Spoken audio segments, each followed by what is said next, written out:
दोस्तों नमस्कार। दोस्तों बजट आने वाला है और बजट के अंदर में एक सबसे इंपॉर्टेंट आइटम होता है इनकम। कितना पैसा हमने कमाया और इनकम के सोर्सेज भी बहुत इंपॉर्टेंट है, क्योंकि जब तक आप इनकम नहीं करेंगे तब तक खर्च कैसे करेंगे। तो दोस्तों आज जो है हम एक आइटम ऑफ इनकम पे फोकस करेंगे जो कि एक बहुत बड़ा चंक है overall income of the government. वो क्या है? Non tax revenue. क्योंकि नॉन टैक्स रेवेन्यू का अगर बजटरी एस्टीमेट देखें लास्ट ईयर, जो लास्ट ईयर का बजटरी एस्टीमेट था वो था आपका 5.83 lakh crore of the total budgetary income of estimate of 34.96 lakh crore. अब सोचिए कितना बड़ा आइटम है 5.83 लाख करोड़। इसके अंदर में दोस्तों आरबीआई का डिविडेंड एंड प्रॉफिट्स जो कि इसका पार्ट है 3.25 लाख करोड़ का पार्ट है, वो एक बहुत बड़ा आइटम है। कितना आरबीआई ने डिविडेंड दिया था सरकार को लास्ट ईयर? सरकार को आरबीआई ने, आप अगर देखें मेरा जो एक्सेल शीट है आपको दिखेगा 2.68 लाख करोड़ का डिविडेंड दिया था। तो दोस्तों आज का वीडियो जो है इसी पे समर्पित है।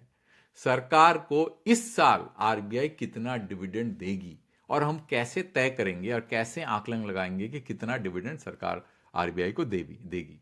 अब दोस्तों ये मामला तो बड़ा कॉम्प्लिकेटेड मामला है, क्योंकि अगर आप देखें, अगर आप इकोनॉमिकली जो है इसको पढ़ने की कोशिश करेंगे तो आपको ये डॉक्यूमेंट पढ़ना पड़ेगा। ये डॉक्यूमेंट है क्या दोस्तों?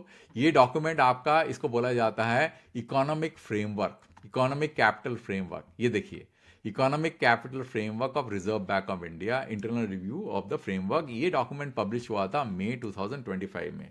इस डॉक्यूमेंट को अगर पढ़ेंगे तो आप खूब कंफ्यूज हो जाएंगे, क्योंकि ये बहुत ही कॉम्प्लिकेटेड डॉक्यूमेंट है। मैंने पढ़ने की कोशिश करी और करके मैंने ये एक्सेल शीट आपके सामने रखा है।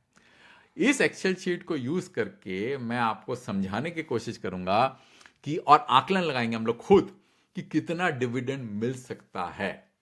अब कैसे पता करेंगे दोस्तों? उसके लिए कुछ तो ढांचा जानना जरूरी है ना। तो इसके लिए पहले तो हमको जानना पड़ेगा कि बैलेंस शीट जो है आरबीआई का वो क्या चीजों से बनता है, और बैलेंस शीट को मैनेज करने के लिए आरबीआई जो है, जो इसको बोलते हैं कंटिजेंसी फंड, उसको कैसे इस्तेमाल करती है। तो पहले तो दोस्तों मैं आपको बैलेंस शीट का ढांचा दिखा देता हूं आरबीआई का। इसके लिए मैंने ये एक जेमिनी में एक बनाया है जिसको कहते हैं टूल। वो आपको बताएगा कि पिछले 4 साल में बैलेंस शीट कैसे फ्लक्चुएट करें और डिविडेंड कैसे फ्लक्चुएट करें। तो इसका जो है लिंक मैं डिस्क्रिप्शन में डाल दूंगा, आपको सामने दिखेगा। ये है एसेट, ये आपका लाइबिलिटी, और ये है dividend to the government, income income allocation. तो इसमें अगर आप देखें दोस्तों, अगर आप देखें FY 2022 से लेकर FY 25 का हिस्टोरिकल डेटा मैंने विजुअली कैप्चर करके रखा हुआ है। अब बड़ा आसान है इसको समझना, क्योंकि बैलेंस शीट में क्या होता है दोस्तों, दो आइटम्स होते हैं। बैलेंस शीट का नाम ही होता है एसेट एंड लायबिलिटी को बैलेंस करना। एक तरफ होगा एसेट और एक तरफ होगा लायबिलिटी। अब जो नॉर्मल कंपनी के बैलेंस शीट होते हैं दोस्तों, उससे आरबीआई का बैलेंस शीट थोड़ा फर्क होता है। इसके अंदर में फर्क इसलिए होता है दोस्तों, आरबीआई में एसेट तो होता है, जैसे फॉरेन एक्सचेंज हो गया, गोल्ड हो गया, आपकी डोमेस्टिक सिक्योरिटी हो गया, loans and advances and other assets हो गए। यहां पे दो आइटम होते हैं, जिसका होता है contingency fund and revaluation account. Revaluation account आपको कॉर्पोरेट के बैलेंस शीट में नहीं मिलेगा। ये क्या करता है, इसका पर्पस क्या होता है रीवैल्यूएशन अकाउंट? क्योंकि जगह अगर आप एसेट को वैल्यू करेंगे, ये एसेट का वैल्यूएशन तो आप रेगुलर बेसिस पे करते हैं ना, तो एसेट के वैल्यू बढ़ते जाएंगे या कम होते जाएंगे। फॉर एग्जांपल गोल्ड जो है, देखिए लास्ट ईयर, उससे पहले FY 24 में 4.3 लाख करोड़ था, उससे पहले इट वाज 3.71 लाख करोड़, उससे पहले जो है नंबर जो है 3.22 लाख करोड़ था, और जो FY 25 में ये नंबर बढ़ के 6.68 लाख हो गया। अब ये सारा वैल्यूएशन जो है ये आपका रीवैल्यूएशन अकाउंट में, इसका वैल्यूएशन जो है इसको रखा जाता है, क्योंकि ये अनरियलाइज गेन है। और यहां पे एक और बकेट होता है, उसका नाम होता है अवेलेबल रियलाइज इक्विटी। उसके अंदर एक आइटम होता है जिसका होता है, बोलते हैं कंटिजेंसी फंड। अब कंटिजेंसी फंड में उसी चीज का जो है अकाउंटिंग करते हैं, जिसको बोला जाता है realise gain and profit, realise gain and losses. क्योंकि ये तो अनरियलाइज था ना, रिवैल्यूएशन का मतलब आपने बेचा नहीं, जो गेन हुआ बुक में, जो गेन हुआ उसको आपने यहां रखा। यहां पे आप जो है रियलाइज गेन एंड लॉसेस को अकाउंट करते हैं। अब दोस्तों कंटीजेंसी फंड क्यों यूज करते हैं? क्योंकि जब तक कंटिजेंसी फंड नहीं होगा तब तक आप पता नहीं कर पाएंगे कि कितना गेन और कितना लॉस हुआ, और आपका balance sheet, overall balance sheet का जो साइज है उसका कितना इंपैक्ट हुआ। कहने का मतलब ये दोस्तों, आरबीआई का जो होल पर्पस है वो बैलेंस शीट को मेंटेन करना, सो दैट इकोनॉमी में जो करेंसी जो है घूम रही है उसका जो कॉन्फिडेंस है लोगों का वो मेंटेन रहे, इकोनॉमी जो है स्टेबल रहे। It is quite unlike of the balance sheet of a company which is focused on maximising share holder value. RBI का पर्पस ये नहीं है, आरबीआई का पर्पस ये है कि बैलेंस शीट को रोबस्ट रखना, हेल्दी रखना, जिससे कि इकोनॉमी का मैक्रो इकोनॉमिक कंडीशन जो है स्टेबल रहे, और ये भी डिसाइड करना कि बैलेंस शीट जो है ज्यादा ग्रो ना हो जाए और ज्यादा श्रिंक ना हो जाए। इसका मतलब रेगुलरली सरकार को डिविडेंड भी देना। अब ये जो डिविडेंड देना और बैलेंस शीट को मैनेज करना, इसका काम है कंटिजेंसी फंड। कंटिजेंसी फंड का जो पर्पस ये होता है कि वो एक scientific structure, formula based structure define करती है कि कैसे सरकार को डिविडेंड दिया जाए। वो डिस्क्रिशनरी नहीं होना चाहिए, तो वो रूल बेस्ड होता है दोस्तों, और वो रूल बेस्ड होने के लिए कंटिजेंसी फंड को रखा जाता है। और यहां पे जो रियलाइज गेन और रियलाइज जो है लॉसेस है उसको बुक किया जाता है, not unrealise gain and unrealise loss. और वो जो realise gain and realise losses decide करती है कि कितना जो इनकम हुआ है आरबीआई को। कैसे इनकम होता है दोस्तों? Interest income. क्योंकि अगर सरकार जो है फॉरेन एक्सचेंज रखती है, वो अपने मतलब बैंक खाते में तो नहीं रखती, वो यूएस सिक्योरिटीज में जो है, यूएस के अंदर में जो उनका जो यूएस के अंदर में सिक्योरिटीज में इन्वेस्ट करती है, तो वहां से जो इंटरेस्ट मिलता है वो इंटरेस्ट का कितना कंपोनेंट जो है कंटिजेंसी फंड को टॉप अप करने के लिए इस्तेमाल होगा, और कितना जो है कंटिजेंसी फंड जो है को यूज कर लिया है आरबीआई ने क्योंकि लॉसेस बुक करने के लिए। समझे ना दोस्तों, ये है अपना स्ट्रक्चर। अब इसको और अच्छे से समझने के लिए दोस्तों इस एक्सेल शीट को ध्यान से देखते हैं। तो पहले तो दोस्तों इस एक्सेल शीट के अंदर में जो डेटा है कहां से आया है? ये सारा डेटा मैंने आरबीआई के एनुअल रिपोर्ट से कलेक्ट किया है यहां तक।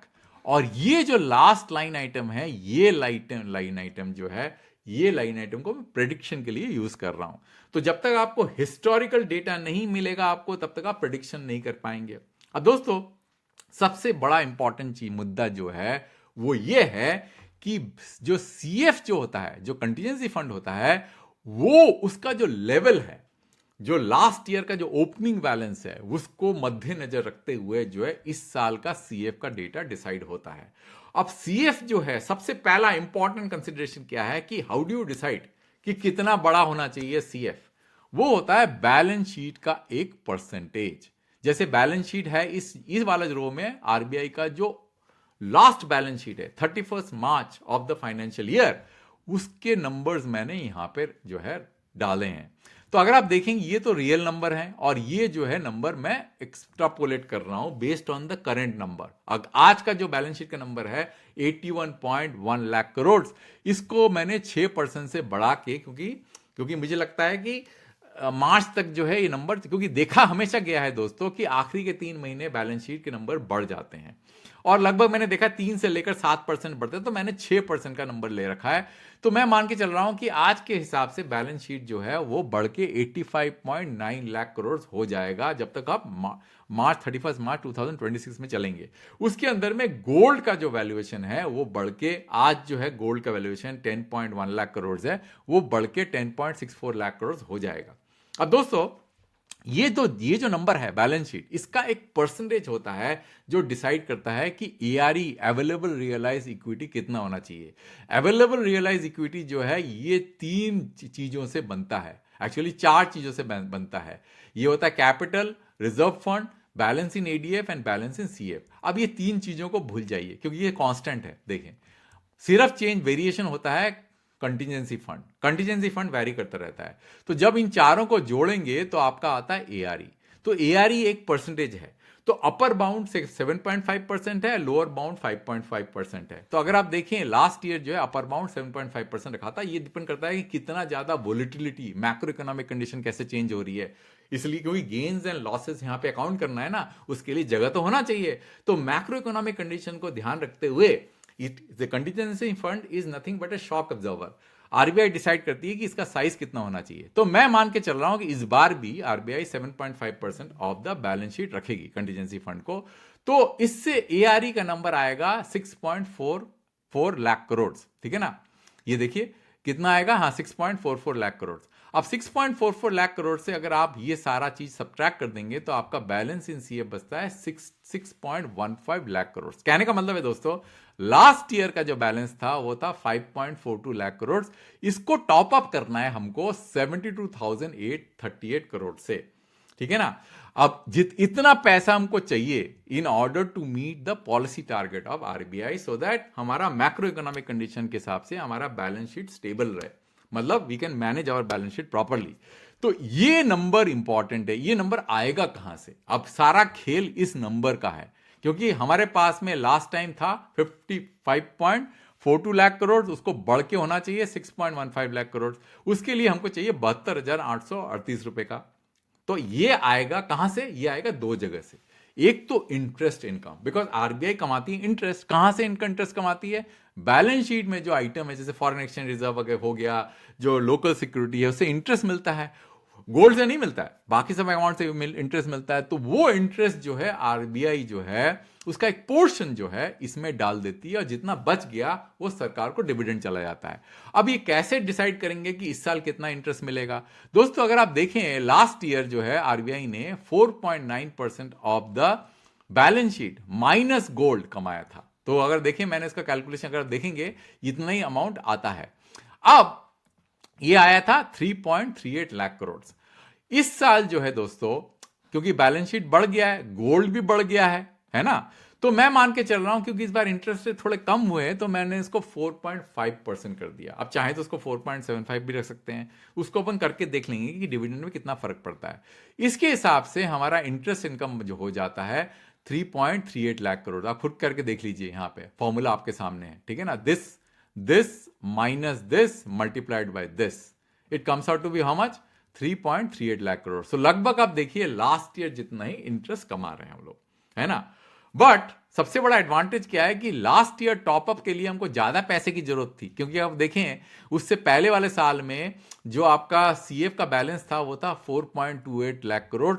उसको बढ़ाने के लिए आपको चाहिए थे कितने? 1.31 lakh crore to make it 5.42 lakh crore, because जो पॉलिसी के हिसाब से 7.5% ऑफ 7.76 लाख करोड़ जो है इतना बनता है। अब एआरई से ये सारी चीजें माइनस करेंगे तो इस साल कम पैसा चाहिए, 72.38 के करोड़।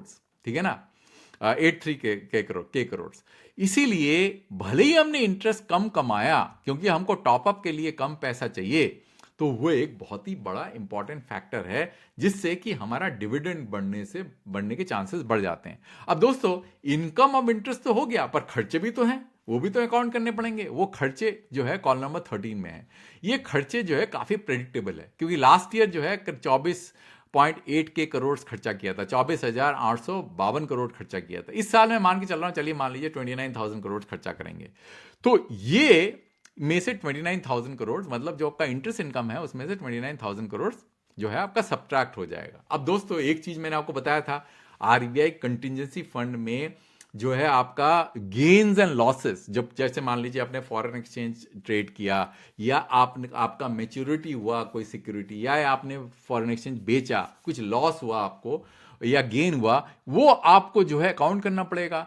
तो वो कंटिजेंसी फंड में टॉपअप या उसको घटा देती है। जैसे मान लीजिए कंटिजेंसी फंड जो है 5.42 लाख करोड़ से अगर आपको लॉस हुआ 10,000 करोड़ का, तो ये गिर के जो है 5.32 लाख करोड़ हो जाएगा। इसका मतलब आपको टॉपअप करने के लिए 82,838 करोड़ चाहिए, जबकि अभी आपको दिख रहा है 72,838 करोड़, क्योंकि यह लॉस हो गया, श्रिंक हो गया। तो यहां पे मैं मान के चल रहा हूं कि आरबीआई जो है ने 70,000 करोड़ का प्रॉफिट कमाया। अब 70,000 करोड़ का अगर प्रॉफिट कमाया तो टोटल इनकम क्या हो गया आरबीआई का? Interest income minus expenses plus gain, तो टोटल हो गया आपका 3.7879 लाख करोड़। अब 3.78 लाख करोड़ में कितना पैसा जो है टॉपअप करने के लिए चाहिए आपको? 72,838 करोड़। तो डिविडेंड कितना चला गया सरकार को? चला गया आपका 3,07,118 करोड़। तो ये इस तरह से जो है डिसाइड होता है। अब क्या वो 3,07,000 करोड़ के आसपास डिविडेंड मिलेगा? सबसे पहला फैक्टर ये है कि क्या हम इतना गेन जो है करेंगे। हो सकता है कि इतना गेन ना करें, क्योंकि हो सकता है कि हमको क्योंकि रूपी को बचाना था तो हमने कुछ लॉसेस भी इंकाउंटर किए हैं। तो मान लेते हैं इसको 30,000 करोड़ कर देते हैं। अगर आप 30,000 करोड़ करेंगे तो लास्ट ईयर जितना ही आपको डिविडेंड मिलेगा। लास्ट ईयर 2.68 लाख करोड़ मिला था, इस साल आपको 2.6। तो डिपेंड करता है कि कितना गेन और कितना लॉस हुआ है। नॉट ओनली इंटरेस्ट इनकम तो एक फैक्टर है ही, बट गेन एंड लॉसेस बहुत इंपॉर्टेंट फैक्टर है दोस्तों। आप मान लेते हैं कि आपका गेन जो है बढ़ के 90,000 करोड़ हो गया, क्या आपका डिविडेंड बढ़ जाएगा? नहीं बढ़ेगा, क्योंकि ये नेगेटिव हो गया दोस्तों।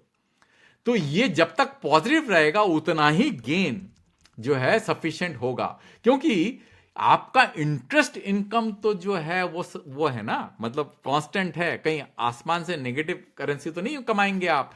तो आपके पास में इतना ही पैसा है ट्रांसफर करने के लिए, क्योंकि गेन्स नहीं ट्रांसफर कर सकते आप। गेन्स तो सिर्फ ऐसे शॉक एब्जॉर्बर है, वो एब्जॉर्ब हो जाता है कॉन्टिजेंसी फंड में, वो ट्रांसफर नहीं होता है।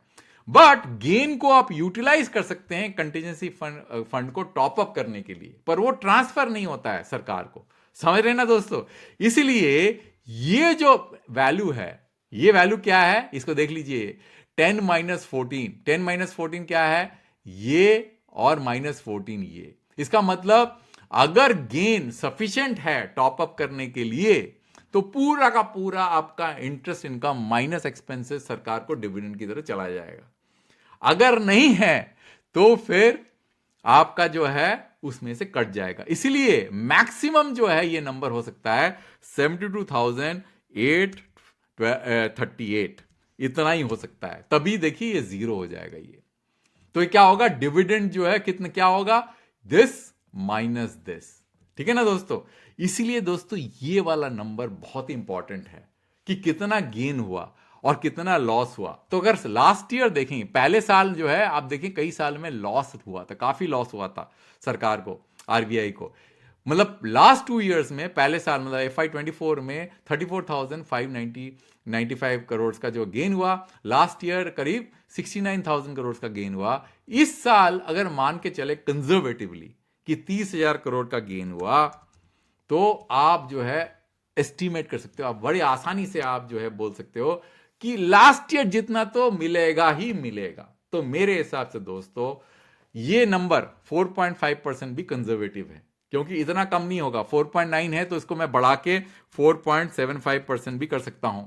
अगर 4.75% कर दिया तब भी देखिए कंजर्वेटिव गेन होने के बाद में भी आरबीआई को डिविडेंड 2.85 लाख तक तो मिल सकता है। तो कहने का मतलब है दोस्तों, इस साल भी प्रेडिक्टिवली मतलब में हायर डिविडेंड आरबीआई से आप एज्यूम कर सकते हैं।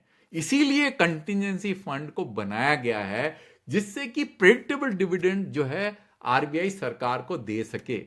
अगर कंटिजेंसी फंड नहीं होता तो डिस्क्रिशनरी हो जाता डिविडेंड। समझ रहे ना दोस्तों?